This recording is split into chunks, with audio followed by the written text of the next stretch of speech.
Olá a todas as pessoas. Estamos aqui reafirmando o controle social e a participação da população. A participação da comunidade é fundamental na definição das diretrizes da política pública de saúde nesse país, nesse estado e nos 246 municípios goianos. E a participação popular se define no controle social através das conferências de saúde e dos conselhos municipais. Por isso, estamos buscando, junto com gestores públicos municipais, junto com gestores públicos estadual e junto com o controle social, os conselhos municipais dos 246 municípios goianos, a construção e a reafirmação da 5ª Conferência Nacional de Saúde do Trabalhador e da Trabalhadora, que tem como tema principal saúde do trabalhador e da trabalhadora como direito humano. Direito humano é um direito alienável. E a saúde, como está na Constituição brasileira, nos seus artigos 196 a 200, é um dever do Estado e um direito do cidadão e da cidadã. Saúde do trabalhador e da trabalhadora, num período que nós vivemos nesse país, com uma reforma trabalhista e uma reforma previdenciária que aconteceu num passado recente. E a nossa população está adoecida. A nossa população precisa de um sistema único de saúde que seja humanizado, que acolha a todos e a todas. Venha junto com a gente construir e reafirmar uma política nacional de saúde do trabalhador e da trabalhadora, uma política estadual de saúde, da saúde do trabalhador e da trabalhadora, haja vista que a última definição de uma política estadual de saúde do trabalhador e da trabalhadora foi há 12 anos. E por decreto, e agora nós queremos reafirmar uma política de saúde do trabalhador e da trabalhadora com a participação efetiva da comunidade nos 246 municípios goianos. Venha junto com a gente definir política de saúde do trabalhador e da trabalhadora como direito humano. Definir também, nesta conferência, a real participação da comunidade, entre aquele usuário e a usuária, o trabalhador e a trabalhadora, o gestor e a gestora comprometida com a saúde pública, que seja humanizada, que seja democrática, que seja transparente e que assim a gente possa, juntos, definir uma política humana, humanizada e que acolha a todos e a todas. Venha junto com a gente construir a 5ª Conferência Estadual de Saúde do Trabalhador e da Trabalhadora rumo à 5ª Conferência Nacional. Porque, como dizemos, defender o SUS é defender a vida. E defender a vida é defender uma saúde do trabalhador e da trabalhadora como direito humano.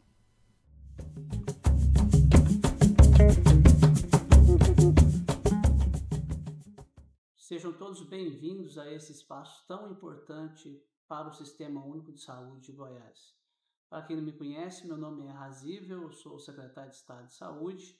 Quero dar as boas-vindas a cada um de vocês que puderam estar presentes aqui para que a gente possa estar discutindo as conferências municipais de saúde. Quero agradecer e felicitar a presença de cada um de vocês, homens e mulheres, que trabalham diuturnamente para a construção de um SUS mais fortalecido e que valorize mais as pessoas e que realmente entregue o que as pessoas necessitam, que chega lá na ponta, onde cuida de cada um e atende às necessidades de cada ser humano dentro do seu território. Quero dizer para vocês que essa não é somente uma conferência, que esse é um momento extremamente importante, que o SUS é a maior política de distribuição de renda que nós temos no nosso país e que esse momento é muito valoroso para que a gente possa criar planos municipais de saúde que realmente atendam às necessidades de cada uma das pessoas. Então, quero felicitar a presença de vocês, dizer que estou muito feliz com esse momento e convidar vocês também para participar da fase municipal da 5ª Conferência de Saúde do Trabalhador, que é extremamente importante também para trazer dignidade à pessoa humana, modelar nosso sistema de saúde. Então, quero agradecer imensamente este momento, o fato do Conselho Estadual de Saúde ter propiciado que eu esteja em contato com vocês, dizer da alegria dessa construção para que a gente possa cada vez mais tirar do papel os princípios do SUS, que é a participação social, que é a questão da integralidade, da equidade. Então, é dizer para vocês dessa importância desse momento. Um forte abraço a todos, um abraço fraterno, muito obrigado.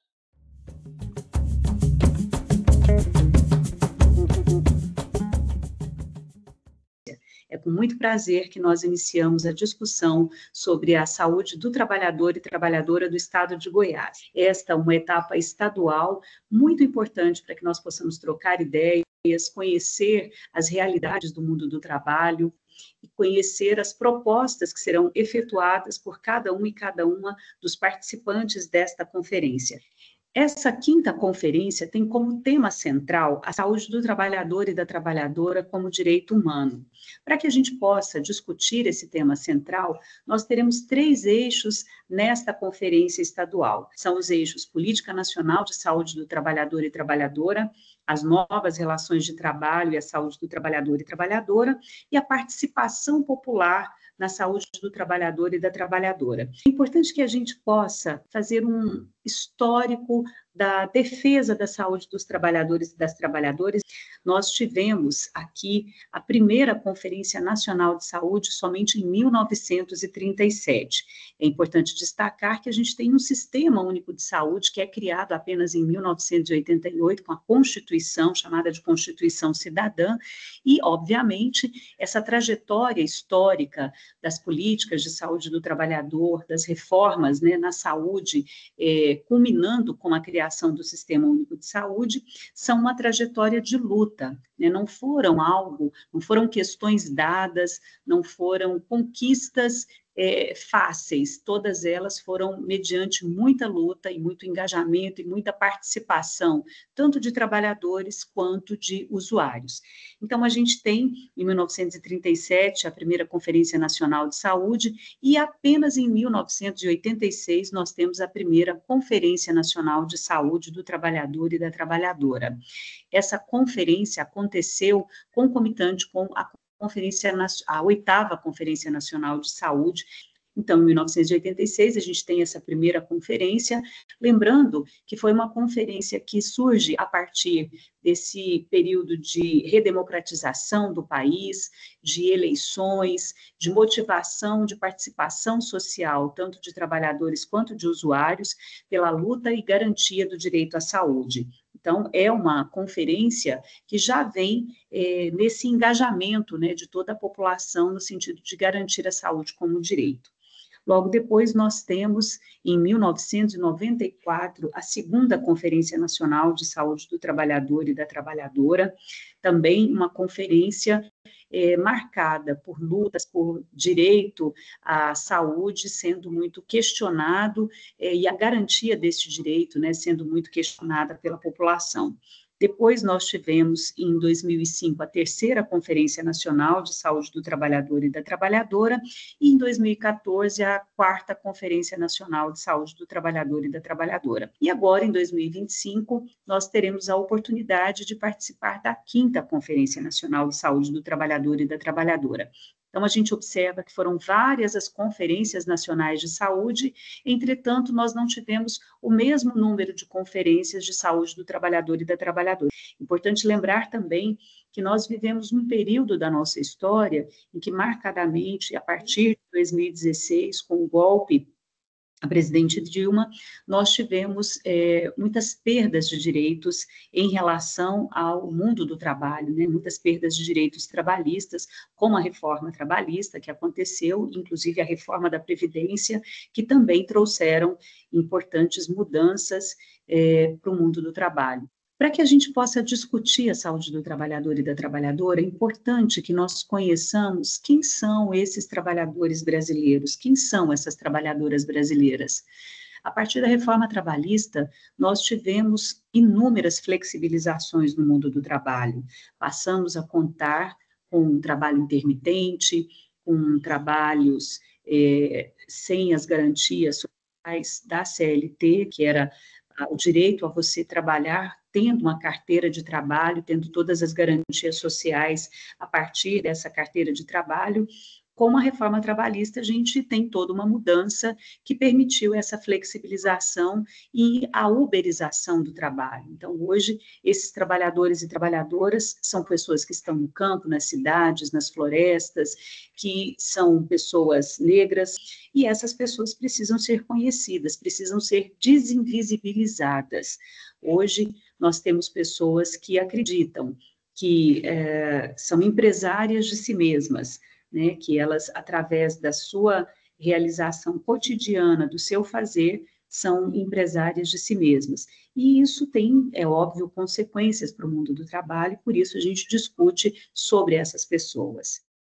Importante lembrar também que hoje nós temos nesse rol de trabalhadores um importante cenário, principalmente para quem atua no setor saúde, onde nós temos hoje o maior número de adoecimentos e mortes, se nós observarmos depois do período da pandemia, desse conjunto de trabalhadores. Quem faz parte, na sua grande maioria, né, desse rol de trabalhadores da saúde são os profissionais da enfermagem, que tem um percentual de mais de 60% atuando dentro do setor saúde, e destes profissionais da enfermagem, a sua maioria de mulheres negras e de populações mais pobres. Então, é importante nós termos no nosso horizonte quem são esses trabalhadores, principalmente, e como eles estão inseridos no mercado de trabalho. Se nós fizéssemos apenas um recorte aí nesse setor saúde, a gente também poderia destacar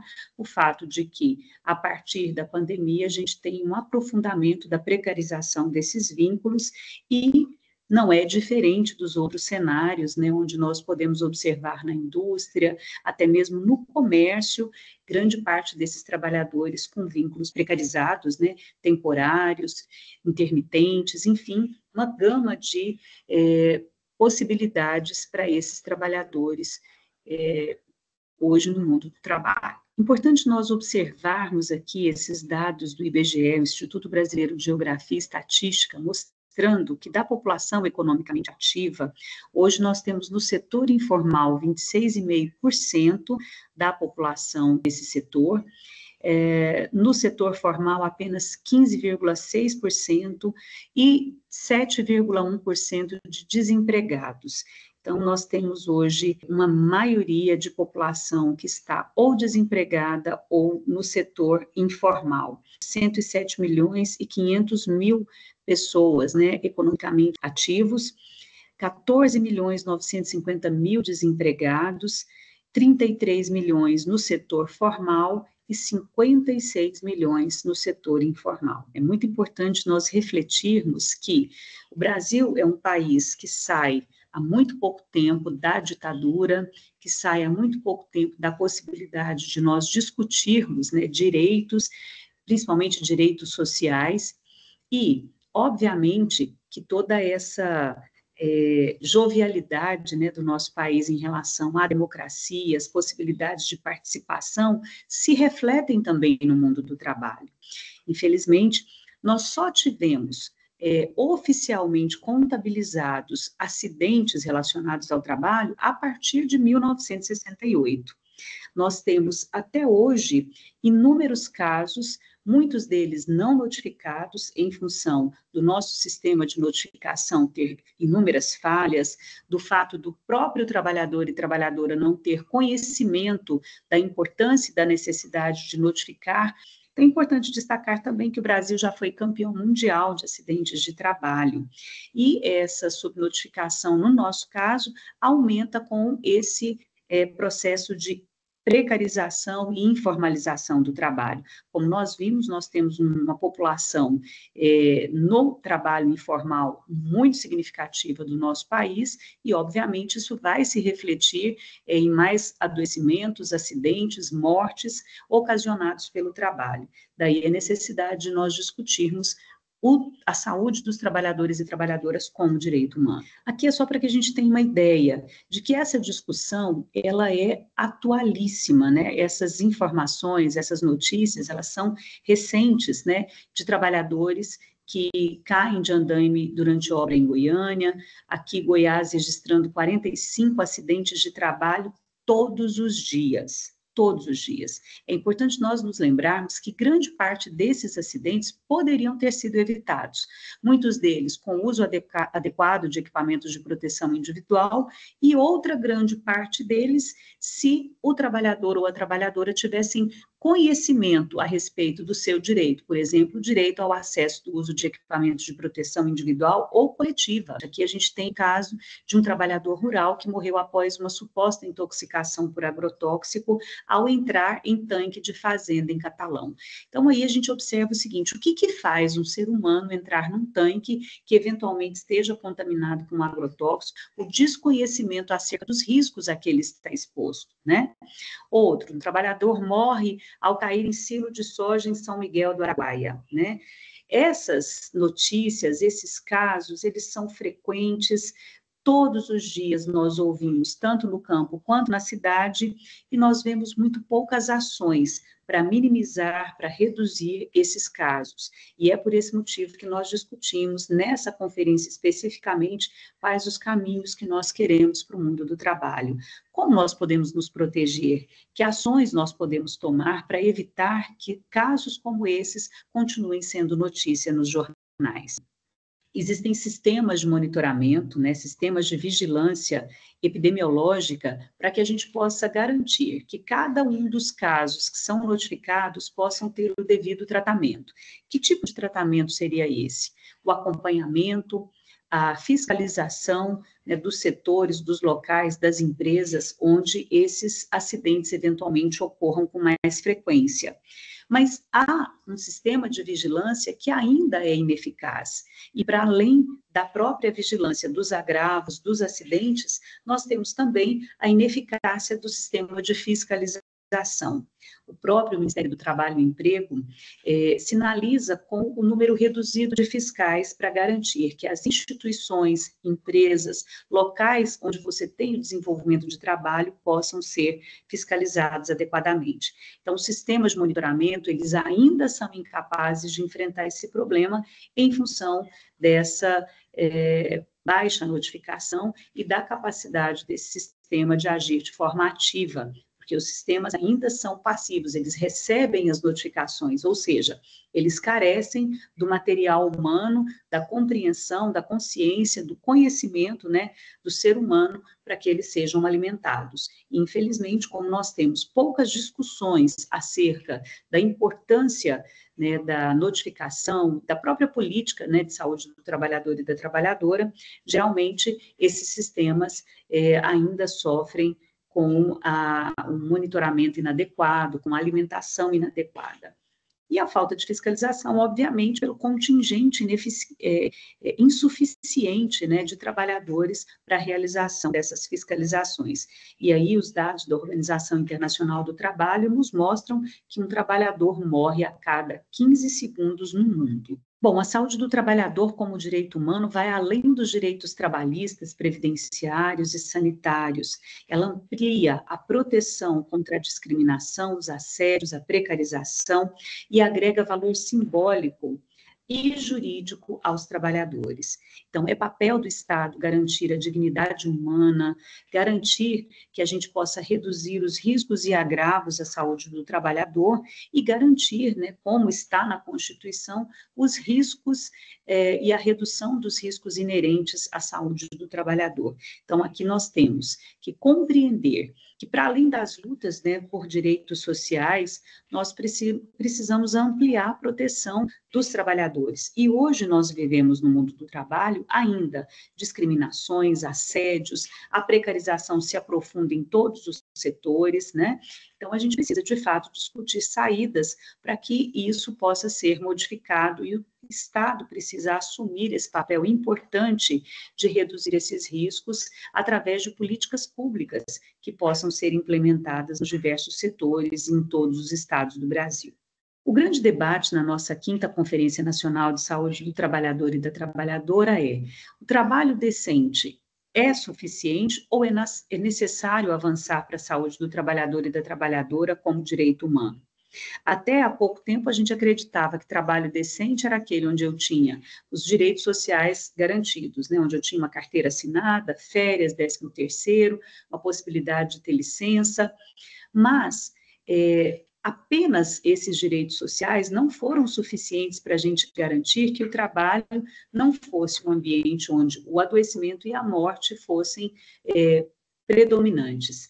Além disso, nós precisamos também fazer algumas discussões, como, por exemplo, de que maneira nós podemos mobilizar a sociedade, os movimentos sociais, populares, para que eles possam participar ativamente dessas discussões, incidindo através de propostas, criação de grupos de debate, soluções, para que a gente possa implementar mudanças, né, no mundo social, jurídico, e pautar a vida do trabalhador e da trabalhadora como um direito humano.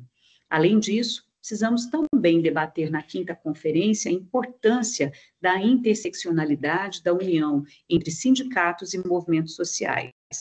É impossível defender o trabalhador sem que a gente compreenda, como sociedade, que transformações nós temos condição de realizar, de que maneira nós podemos incidir na sociedade, nos movimentos, nas organizações, para discutir os direitos à vida, à saúde, à moradia, enfim, todos esses como sendo elementares, necessários para a garantia da dignidade da vida, e o trabalho como sendo também um dos elementos, né, fundamentais para a garantia de dignidade. E é por isso que no eixo 1, né, dessa importante conferência, nós vamos discutir a Política Nacional de Saúde do Trabalhador e da Trabalhadora. Será que os trabalhadores, de fato, conhecem essa política, sabem do que ela trata, de que maneira ela pode incidir no mundo do trabalho para garantir que ele tenha realmente condições adequadas para sobreviver? Nesse eixo 1, a Política Nacional de Saúde do Trabalhador e da Trabalhadora define como objetivos, diretrizes e estratégias, né, que devem ser utilizadas em todos os componentes do SUS como base para orientar as ações de saúde do trabalhador nos territórios. Ela tem como principal objetivo trazer mudanças nas práticas dos profissionais dos serviços de saúde para a qualificação da oferta do cuidado e das ações de vigilância para a população trabalhadora, considerando os determinantes e condicionantes do processo de saúde e doença.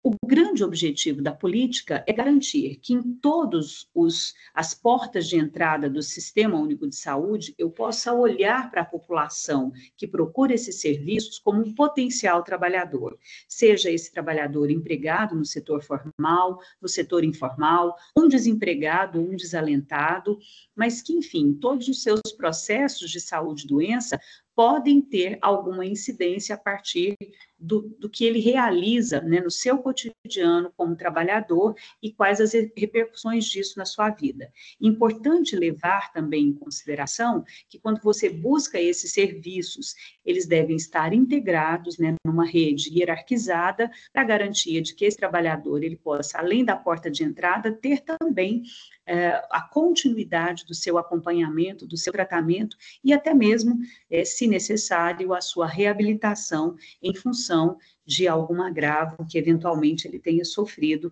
a partir do mundo do trabalho. E aí não dá para a gente desconsiderar que cada setor tem uma condicionante ou um determinante importante que precisa ser visto. É muito mais complexo você pensar, por exemplo, numa pessoa que está ali no setor de construção civil, por exemplo, né, que está ali submetido a ruídos o tempo todo, a produtos químicos, submetido ao risco de quedas, né, por alturas, enfim, onde essa pessoa mora, né, que tipo de transporte ela utiliza no seu dia a dia, o acesso à alimentação, né, se é adequado ou não. Então, todas essas questões, elas vão incidir no mundo do trabalho e a política precisa estar atenta nos serviços de saúde para considerar cada um desses fatores. Então, é exatamente por esse motivo que trata-se de uma política transversal a outras políticas de saúde, né, como a política de saúde do homem, da mulher, do idoso, de promoção da saúde, de populações do campo, das florestas e águas, né, e que necessitam de um constante diálogo e integração das agendas para a implementação dessas ações na rotina das redes, né, de assistência à saúde. Então, não há que se falar em saúde do trabalhador sem considerar as peculiaridades, né, de cada um no local onde ele atua, seja no campo ou na cidade, ou em cada um desses locais, se é uma mulher, se é um homem, se é uma adolescente. Então, a política nacional, ela precisa pensar todos esses aspectos de forma transversal. E é importante lembrar que, para garantia de que a política nacional seja efetivamente executada, nós temos um polo irradiador das ações de saúde do trabalhador, que é o CEREST, que é o Centro de Referência em Saúde do Trabalhador e da Trabalhadora. Muitas pessoas acreditam que o CEREST é um local de atendimento, mas é para muito além disso. O CEREST é, de fato, quem vai organizar, quem vai fiscalizar, quem vai atuar de forma a garantir que essa interlocução com essa rede transversal possa se dar. Então, ele é responsável por esse apoio matricial, técnico e pedagógico no território da sua abrangência. Hoje, no Brasil, nós temos 127 CERESTs estaduais, 20 municipais e 180 regionais. Em Goiás, nós temos um CEREST estadual, 6 CERESTs regionais, um rural e um municipal. E aqui é só para que a gente tenha uma ideia, né, da articulação dos CERESTs com os demais serviços que a gente chama de Rede Nacional de Assistência à Saúde do Trabalhador e da Trabalhadora, a RENASH, que num dado território precisa ser organizada para o atendimento desse trabalhador. Obviamente, a gente tem a unidade básica de saúde como porta de entrada, mas ela não é a única porta de entrada para que o trabalhador possa ser atendido. Se nós temos um trabalhador com um agravo à saúde mental, ele vai precisar ser referenciado para um centro de atenção psicossocial. Para além disso, nós temos os núcleos de apoio à saúde da família, que anteriormente eram chamados de NASFs, nós temos o sistema de vigilância em saúde, integrado, obviamente, com o CEREST, com as unidades e com os centros, né, de apoio, de treinamento, de testagem, inclusive, e temos também as unidades de urgência e emergência, que são as UPAs, os laboratórios centrais, enfim, toda uma rede integrada para a assistência à saúde do trabalhador e da trabalhadora. Bom, é importante que a gente possa também aproveitar esse momento aqui da 5ª Conferência de Saúde do Trabalhador e da Trabalhadora para refletir acerca de algumas questões. Todos nós sabemos que no sistema capitalista, né, a base desse sistema é a exploração do trabalho para a acumulação de riqueza de quem detém os meios de produção. Ninguém oferece trabalho porque pensa na bondade, na caridade, na fraternidade. Ninguém oferece trabalho para garantir que essa pessoa tenha dignidade. Normalmente, o trabalho ofertado, ele tem o objetivo de garantir para quem detém esses meios de produção lucro, né? Então, obviamente, que quem oferece, quem possui os meios de produção, quer garantir o maior lucro, e quem oferece o seu trabalho quer garantir uma sobrevivência digna, quer garantir também o acesso, como todos os outros, né, à riqueza, à possibilidade de viver com tudo aquilo que a gente acredita que o ser humano merece, né? Mas, infelizmente, esse conflito entre capital e trabalho, ele acaba impedindo, muitas vezes, que a gente consiga avançar na garantia de direitos, na conquista deles. Além disso, o poder econômico sempre pressiona a classe trabalhadora e desafia os governos contra os avanços dos direitos trabalhistas, sanitários, previdenciários e de assistência social. Se não fosse dessa forma, nós não teríamos tido reformas trabalhistas em que nós tivemos perda de direitos, em que nós tivemos flexibilidade das garantias sociais, né? Obviamente que essa pressão, e aí, obviamente, o poder hegemônico teve muito mais força e muito mais poder de pressão do que a classe trabalhadora, garantiu que essas perdas pudessem acontecer.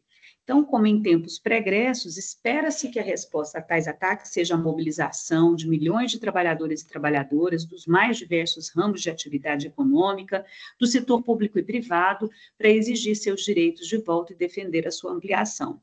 E quando a gente fala assim, parece muito óbvio, né? Ora, mas se eu perdi direitos e eu tenho uma massa muito maior de trabalhadores do que de quem detém meios de produção, será muito fácil que a gente consiga fazer essa articulação e dar uma guinada, né, nesse processo de exploração capital-trabalho.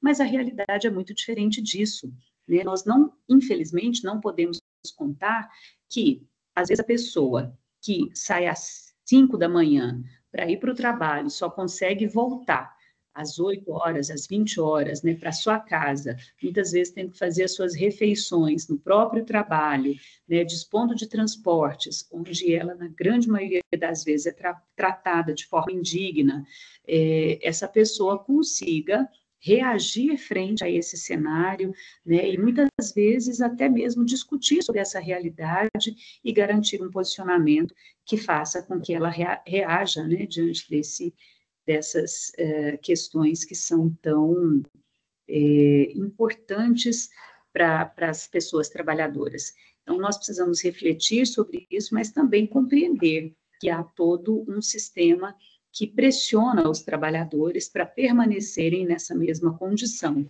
E o que nós desejamos, obviamente, quando nós fazemos uma conferência de saúde do trabalhador e trabalhadora, é refletir sobre as possibilidades que nós temos de organização dessa massa de trabalhadores, para que eles possam, né, através de todas essas realidades, construir, né, consciências críticas e com possibilidades de transformação social.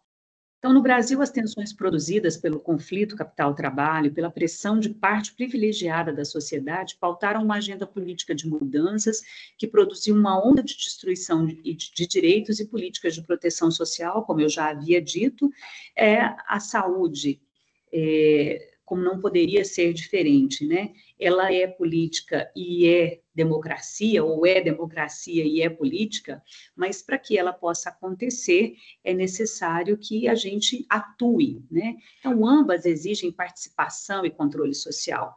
É direito dos trabalhadores e trabalhadoras serem reconhecidos como sujeitos sociais, protagonistas da luta pela saúde e pelo trabalho, sem negociar sua vida e sua saúde. E o que nós estamos vendo hoje é a negociação da vida desses trabalhadores, né? A gente tem visto essa flexibilização e essa precarização incidindo nesse direito à vida, nesse direito à vida digna, né? Muitos trabalhadores atuando por conta própria, quando adoecem ou se acidentam, sem nenhuma garantia de que serão protegidos, né? Isso se refletindo, obviamente, no setor saúde, porque a gente tem muito mais pessoas procurando o sistema público de saúde, o SUS, né, sobrecarregando o nosso sistema em função da desobrigação de quem produz bens e serviços, de quem detém o capital. Como é que você se sente, né? Como é que você sente essa participação do controle social em seu território?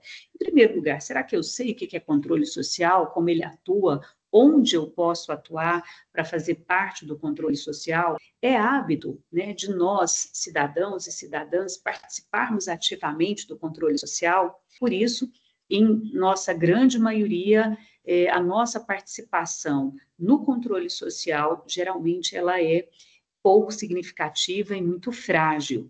Então, nós precisamos abrir os nossos olhos para a participação social. Onde nós podemos nos organizar coletivamente? Quais as causas coletivas que nos movem? Hoje, nós atuamos muito com os interesses individuais e é preciso a gente deslocar essa lógica, garantindo que os debates e as discussões sejam feitos em torno dos interesses coletivos. Mas que perigos, então, e riscos o trabalho pode representar à saúde? Então, a gente, às vezes, quando sai de casa, não para pensar que o trabalho, ao ser exercido, pode, em primeiro lugar, gerar conflitos, pode gerar agravos, pode gerar adoecimentos e pode, inclusive, causar morte. Será que uma pessoa, quando sai na sua moto ou na sua bicicleta para fazer uma entrega, ela para pensar que ela tem um dos maiores riscos, né, que são os acidentes por causas externas, entre eles os atropelamentos, os acidentes de trânsito, né? Então, os ambientes e processos de trabalho, eles podem apresentar múltiplos riscos e perigos aos trabalhadores e trabalhadoras, que podem ser caracterizados como riscos físicos, biológicos, ergonômicos, psicológicos, ambientais e sociais. A gente viu aí naquelas notícias, né, pessoas que morreram aí por contato com agrotóxico, outras que foram vítimas de acidentes por queda, enfim, vários casos que mostram as situações a que nós estamos submetidos no dia a dia, né? Profissionais de saúde submetidos a riscos biológicos, químicos, enfim. Mas para a saúde pública, risco ele pode ser reconhecido como a probabilidade de um evento afetar adversamente a saúde de populações humanas, a exemplo de ruído, calor, frio, umidade, radiações ionizantes, né, até as não ionizantes, agentes químicos, biológicos, psicossociais, entre tantos outros, né. A grande maioria de nós está submetida a esses riscos, principalmente os psicossociais. Então, é importante a gente pensar que o exercício do trabalho, ele traz, sim, riscos à saúde, e nós precisamos ter consciência de cada um desses riscos para que a gente possa minimizar as possibilidades da gente sofrer algum agravo, adoecimento ou até mesmo mortes. Então, hoje, se nós parássemos para pensar de que adoecem e morrem os trabalhadores brasileiros, né? Então, os acidentes de trabalho, acidentes com exposição a material biológico, as perdas auditivas, né? Recentemente eu passava por uma rua, até gravei um videozinho em que eu via um trabalhador da construção civil do lado de uma betoneira, né, para fazer cimento, e o barulho era ensurdecedor, ele sentado do lado desse caminhão, provavelmente por horas ali ao longo do dia, sem um protetor auricular. E uma das perdas, né, que a gente mais estuda é a perda auditiva induzida por ruído. Então, muito provavelmente, em pouco tempo, esse trabalhador, com certeza, irá vivenciar essa perda auditiva, se não tiver ali a orientação adequada e o uso adequado de um equipamento de proteção individual para reduzir esse risco.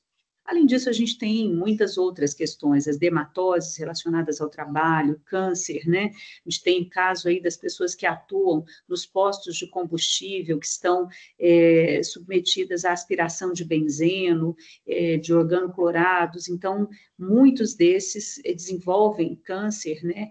Pulmonar e diversas outras doenças em função de não estarem utilizando equipamentos de proteção individual de forma correta, e muitos até, às vezes, com a possibilidade de utilização, mas não utilizam pelo desconhecimento dos riscos a que estão submetidos, né?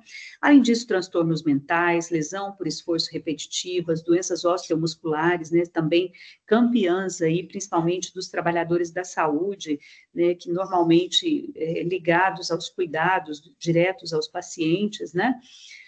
Então, atualmente são as doenças e agravos que mais acometem os trabalhadores e grande parte delas ceifando a vida destes trabalhadores. Muito obrigada a todos e todas.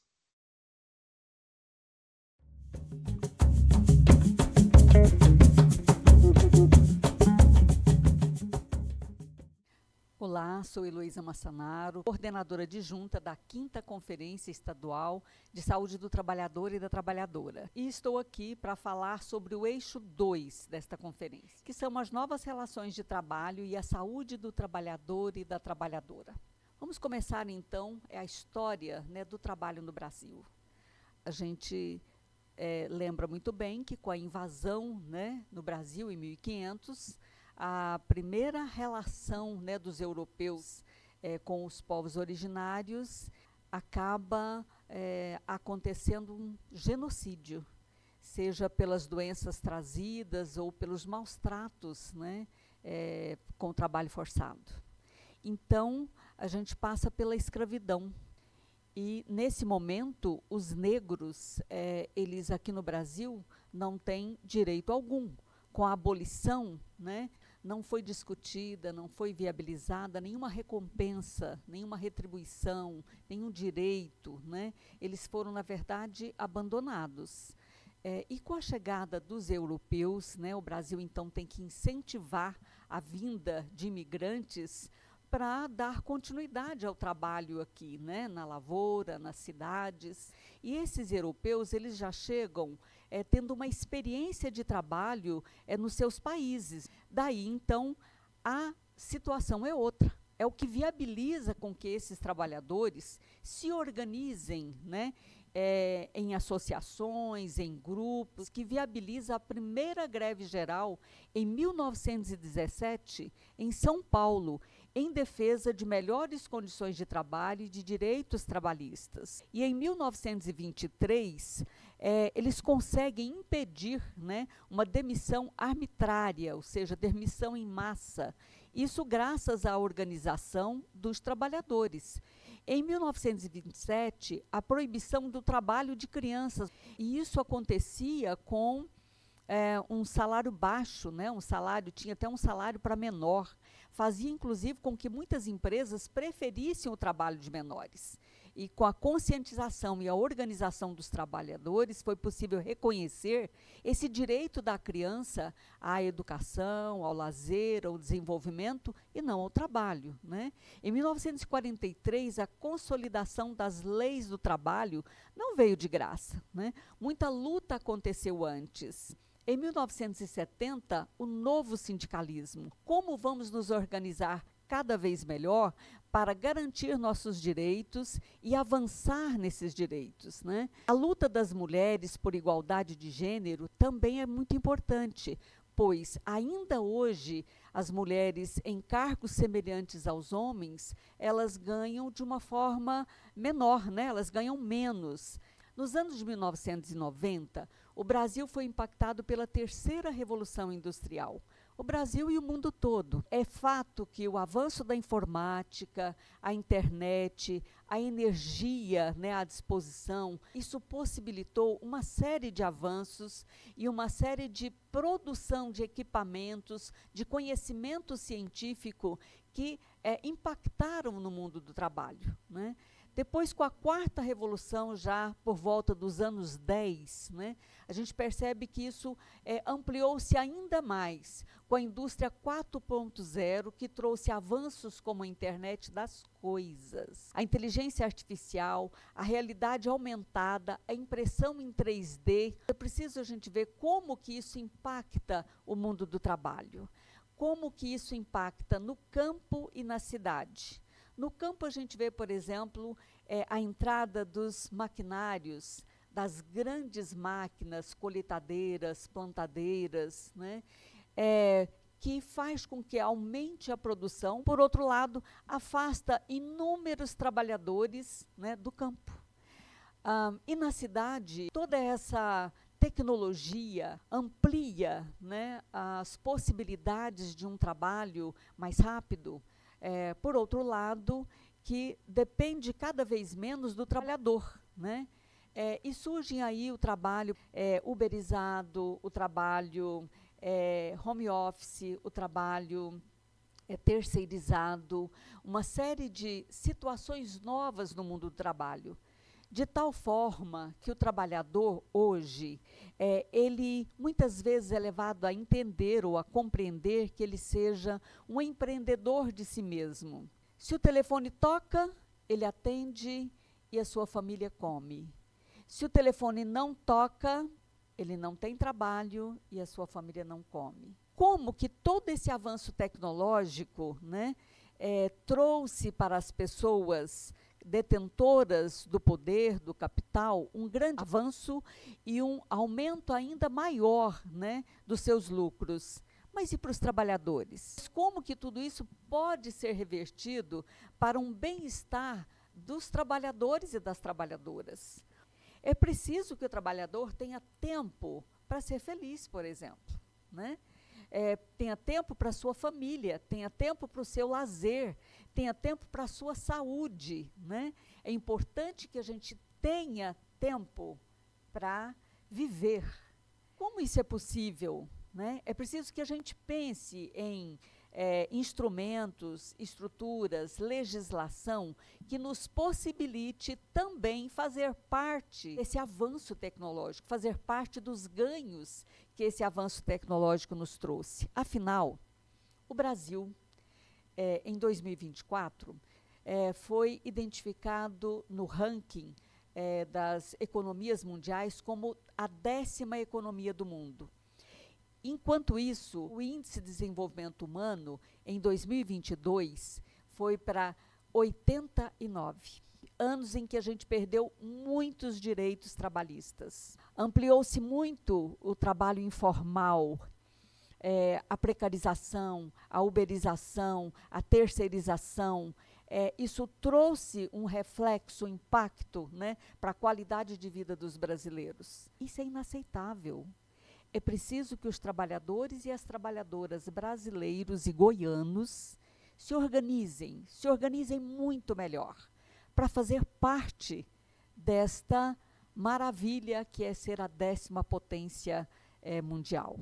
É preciso que a gente reflita sobre isso e traga para a nossa conferência propostas, diretrizes, rumos, né, em que a gente possa avançar no sentido de qualificar a legislação, contribuições para que a população brasileira tenha uma qualidade de vida melhor, seja reduzindo o tempo de trabalho, seja qualificando a nossa organização. Então é importante que a gente traga para esta conferência, nesse eixo, propostas e diretrizes que nos ajude a trazer qualidade de vida para os trabalhadores e trabalhadoras goianas. É preciso que a gente lá, em cada município, reflita qual que é a área de produção ou qual que é o campo de produção, o que é a principal economia nesse município, quais têm sido os maiores problemas de saúde, de adoecimento, de agravamento e de morte. São acidentes de trabalho provocados pelo maquinário? Então é preciso que a gente pense sobre como qualificar, né, essas atividades, os equipamentos de proteção, eles estão sendo usados, eles estão sendo disponibilizados, os trabalhadores têm acesso à informação sobre como utilizar e a importância deles, nas lavouras e nas pastagens, né, de gado, como que tem sido o manuseio, o manejo, né, com venenos, com adubo e com o gado. Nas cidades, qual que é a atividade principal? Essa atividade principal, ela tem tido a atenção principal dos gestores, né? Na medida em que a gente puder atender a saúde de uma forma preventiva, promovendo saúde, melhor do que aguardar que o trabalhador adoeça e que a gente se prepare para atender lá no hospital. Daí é que vão surgir as propostas e que vai surgir a diretriz, né? A diretriz é o rumo, o caminho que a gente quer. O que é que a gente quer que melhore? E para melhorar isso, quais são as ações que a gente precisa desenvolver? As ações são as propostas. Daí, então, esse grande diálogo em cada município vai produzir uma série de diretrizes e propostas que a gente possa participar, então, desse grande debate nacional.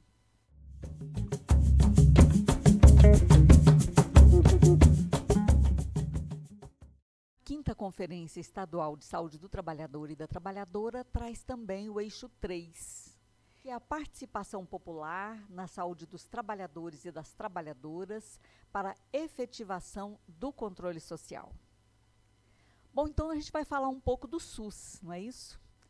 E para isso, vamos voltar lá nos anos 1980 e em toda aquela efervescência, digamos assim, né, dos movimentos sociais, brasileiros e brasileiras, portanto, organizados em diversos movimentos sociais, de mulheres, de camponeses, de lutadores pela terra, de sindicalistas, né, das diversas áreas e campos, estiveram organizados, né, para discutir a nova Constituição brasileira.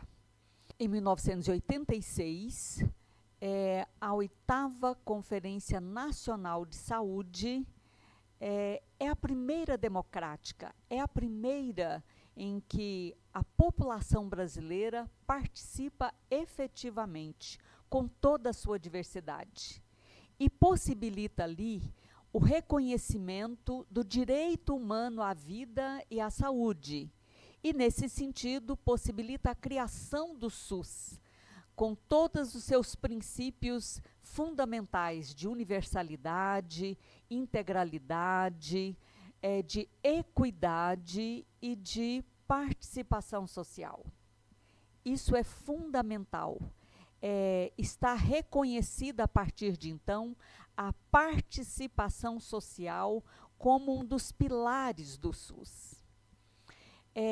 Logo em seguida, neste mesmo ano de 86, acontece também a primeira Conferência Nacional de Saúde do Trabalhador e da Trabalhadora, quando se começa a discutir mais especificamente os impactos dessa relação do trabalho, dos ambientes de trabalho na saúde dos trabalhadores e das trabalhadoras. É muito importante que tudo isso venha 2 anos seguidos, né, em 1988, com a criação do SUS, né?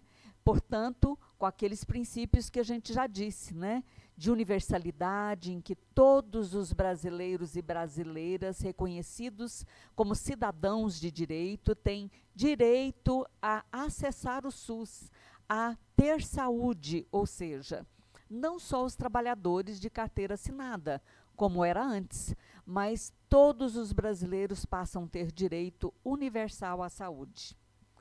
E a integralidade, ou seja, em toda a sua necessidade, não só em um aspecto, mas em toda a sua necessidade, de acordo com a necessidade de cada um. E ainda a equidade, que é fundamental, reconhecendo, portanto, que somos iguais, mas mais que isso, temos diferenças sociais e, portanto, é preciso reconhecer isso e atender a quem necessita mais de acordo com a sua necessidade. E aí, a participação social vem coroar todos esses direitos, né? Garantindo, portanto, a participação de cada brasileiro e brasileira na construção do SUS que queremos, precisamos e merecemos. Pois muito bem, em 1990, portanto, a Lei 8.142 regulamenta, né, essa participação da população na construção do SUS. Daí, a mobilização social para participar do SUS, ela é fundamental. Pode participar de conselhos, né? Conselhos em saúde. Nós temos os conselhos locais, que são os conselhos de saúde das unidades de saúde, onde os trabalhadores da unidade, as pessoas que frequentam a unidade e o gestor da unidade pode e deve formar um conselho local onde se discute os problemas da unidade e como buscar solução para cada um deles. São chamados de conselhos locais, que devem levar as suas demandas para os conselhos municipais.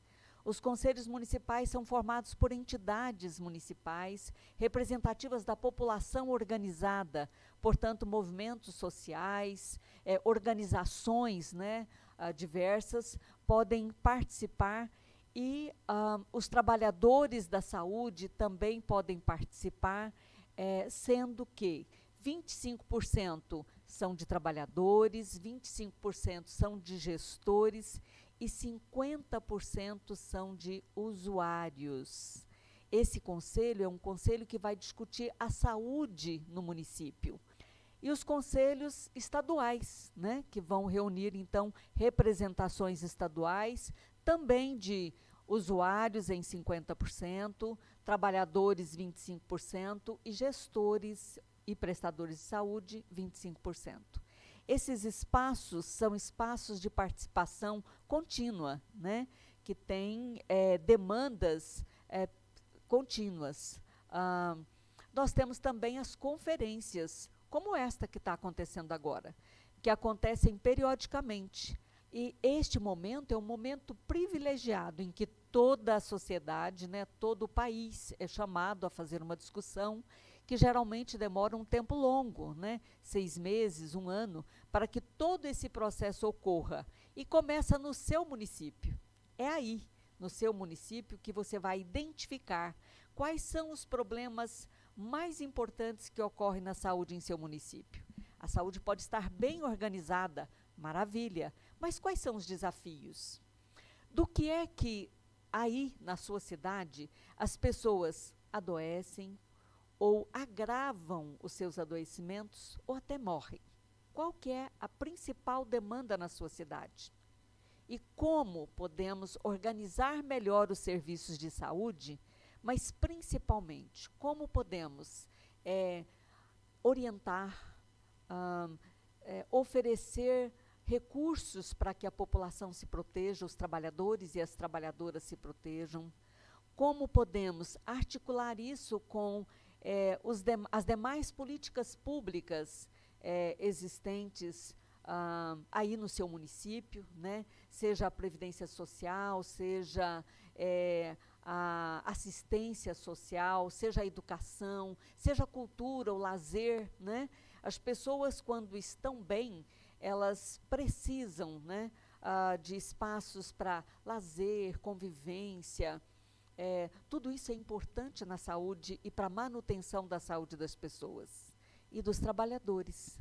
Então, é importante que a gente veja como os trabalhadores podem se organizar para que a sua comunidade tenha voz, tenha condição de dizer, né, o que é melhor, que as decisões sejam decisões coletivas, que elas possam contribuir para a melhor administração no seu município. Outra coisa importante de se dizer é a vigilância participativa e popular em saúde do trabalhador e da trabalhadora. Esse é um conceito em construção, que surge na primeira Conferência Nacional de Vigilância em Saúde, que aconteceu em 2018. Esse é um movimento novo e que pode e deve ser melhor organizado para que a gente possa estar desenvolvendo outras formas de participação da população, que a população possa manifestar as suas necessidades, possa se organizar coletivamente para produzir qualidade de vida, saúde, proteção e ainda qualificar o SUS. Contribuir para que essa política pública possa desenvolver-se de acordo com as necessidades dessa população. O SUS, essa política pública tão importante para nós, está a todo momento ameaçada. E ameaçada pela precarização, pela privatização, pela desqualificação. A gente percebe que o SUS precisa de você, precisa de nós, que a gente possa fazer uma participação efetiva na defesa do SUS, na defesa da vida, na defesa dos trabalhadores, na defesa de todos nós. O SUS é muito mais do que consulta médica. O SUS, e só o SUS, garante todos esses serviços para a manutenção da vida. É fundamental que a gente reflita nesse momento sobre como podemos e devemos defender o SUS.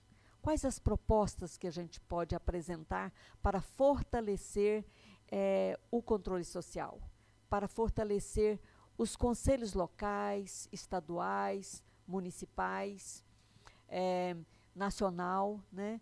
Como que a gente pode contribuir para incluir outras formas de participação social e, dessa maneira, garantir para os trabalhadores e trabalhadoras participar, né, desse grande avanço tecnológico, desse potencial que o país tem, né, de ser a 10ª potência mundial. É preciso que a gente garanta aí melhorar o nosso IDIH. Muito obrigada.